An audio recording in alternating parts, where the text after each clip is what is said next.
Bon, Bernard Regout, vous êtes, on peut quand même votre fonction, donc vous êtes le syndic. Non, je suis le président de la copropriété de la résidence Petit Paradis. C'est ça. Donc vous êtes directement impliqué dans ce nouveau plan urbanistique de construction de la tour.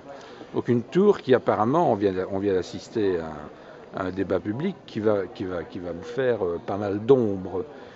Bon, en fait, pratiquement, l'immeuble projeté donc de 120 mètres va se situer en face de notre résidence, à quelques 8, 10, 12 mètres, c'est pas encore tout à fait précis, d'après la réunion d'aujourd'hui soir, et il est clair que nous autres, en termes de conséquences pour la vue d'un certain nombre d'appartements, pour l'exposition au soleil à la lumière, ben ça évidemment, ça transforme complètement la vie des habitants. D'accord. Alors qu'est-ce qui est prévu concrètement au niveau du contre? Je suppose qu'il y a une résistance par rapport à ce projet. Ben, ça fait déjà la troisième réunion auquel on assiste. Nous avons déjà réagi dans le cadre de l'enquête d'incidence sur l'environnement.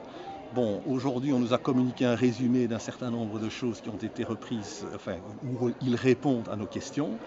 Aujourd'hui, on est dans une phase nouvelle puisqu'il y a une enquête pour le permis de bâtir. Nous allons de nouveau réagir. Et vous introduisez un recours. Et nous irons jusque là où il faut pour que cette affaire ne se passe pas dans la mesure où, manifestement, dans tout ce que nous demandons, rien n'est repris. Et on reste toujours avec une tour aussi imposante. Aujourd'hui, on a quand même eu une chose intéressante, c'est qu'on a vu des alternatives. C'est la première fois qu'on nous a présenté des alternatives, où on a constaté que finalement, il y avait moyen de faire des choses intéressantes, mais avec des immeubles beaucoup plus bas. C'est ça. Donc, bon, concrètement, là, oui, vous ne combattez plus Félimo, parce que Félimo se retranche derrière le PRU de la ville, donc en réalité, vous combattez contre la décision. Non, parce que le PRU est interprétable de 36 façons. Le PRU dit trois choses.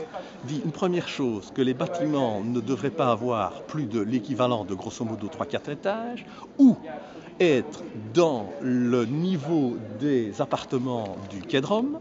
Donc là, on pourrait monter jusqu'à une dizaine d'étages, ou éventuellement ce qu'ils appellent une proéminence qui a été reprise sous la forme d'une tour de grosso modo, je crois, 16 ou 17 étages par l'architecte de Thiers dans son PRU. Mais l'interprétation... Non, je pense qu'elle est... En fait, c'est moins, j'ai l'impression. Mais enfin, peu importe. Mais donc, d'une taille moins importante que ceci. Et donc, l'interprétation du PRU, ben, elle va pouvoir faire l'objet de 36 discussions et donc éventuellement de recours. Donc vous êtes optimiste après cette réunion? Optimiste, non, parce que rien n'a changé dans leur attitude, ça manifestement. Je suis plus optimiste parce que je constate que lors de cette réunion-ci, il y a eu beaucoup plus d'interventions et la salle était manifestement opposée au projet, alors que lors des réunions précédentes, c'était moins évident et aujourd'hui, il y a eu énormément de manifestations contre le projet, c'était très clair.